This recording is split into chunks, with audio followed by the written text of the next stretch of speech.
John Costa, the editor of Citizens Eye, and we're here at Voluntary Action Leicestershire, and we're finding out about the Cutswatch Leicestershire Survey, and it's Jackie Woodhouse, the Policy and Research Officer here at VAL, that's taking responsibility for that. So Jackie, tell us what it is that you're going to be doing. Oh, hello. Yeah, we're running a survey currently to find out what impact there's been on voluntary community organisations in Leicester and Leicestershire of the recent changes in public sector spending. So we want to assess what impact that's had on groups. So firstly, to find out whether it's had any impact, have groups experienced cuts in their funding or anticipating cuts, or have indirectly experienced changes in their funding due to the general climate. And so we want to find out, have you experienced cuts?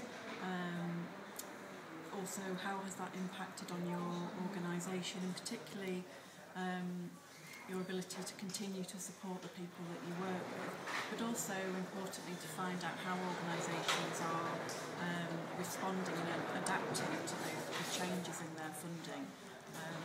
So I can ask you, what sort of questions do you ask in the survey? We ask questions about, we ask some general questions about the kind of people that you're working with, the sort of areas that you work in. We also ask, I just touched on, about what type of funding you currently receive, whether there's been any recent changes in that, and how those cuts have been handled, your experience of the cuts. But also specifically about what impact you think that's had on the groups that you support and the communities that you're working with. But also to get some ideas around how groups are managing to sustain their activities in that climate, to continue to conduct their activities or not, as the case may be. And so, where possible, to share some of those ideas and to feed back to local decision makers about what impact that's having on local groups. Now, I've been running Citizens Eye for about 3.5 years now here in Leicester, and I remember when we first set it up, a lot of the conversations with community groups even then was very much that, too many were grant dependent and they needed to diversify and look at social enterprise and trading and those kind of things. I suppose this will kind of flush out a little bit about all those community groups that still are too heavily grant dependent, because literally cuts aren't being reduced, they're being cut completely, and therefore you could actually have some organisations with no funding at all.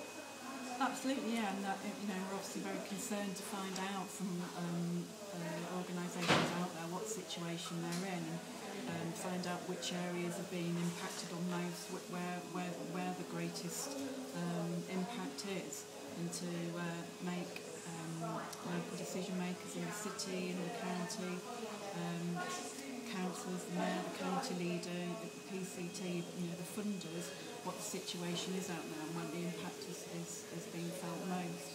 And what's going to happen with the information when the survey is complete? Are you providing it to certain organisations or groups, or what's it going to be used for? The city and the county, the funders have requested that this work is done. And the whole idea of doing this research is to raise awareness about the impact of the cuts, and to inform the budget setting and local public sector spending decisions. So we will be briefing, as I mentioned, the mayor and the county leader and other local decision makers in the near future, in the autumn, about our findings, and that will feed into their future decision making. So this information will actually be used around things like budget decisions and stuff like that? Absolutely, yeah. This will be a key part of that decision making, and that's why it's very, very important that as many organisations as possible let us know what's happening to them and feed in through this survey and through other things that we've been doing as part of the research. We've been running focus groups, and we've also been doing some more in-depth case studies with those organisations that have been particularly hit by cuts.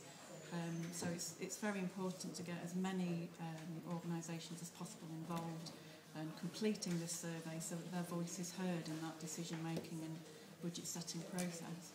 And how do people find out about the survey? Can they come in? Is there printed versions here at VAL? Is it all online? There's a number of ways. Yes, if they come into VAL, there will be paper copies available. they can go onto the website, and on the front page of the website there is a link to the survey, so they can complete it online or print it off and send it back via free post. Excellent, and people can send it back to you, yeah? Yeah. That's brilliant. Jackie, thank you very much. Okay, thank you.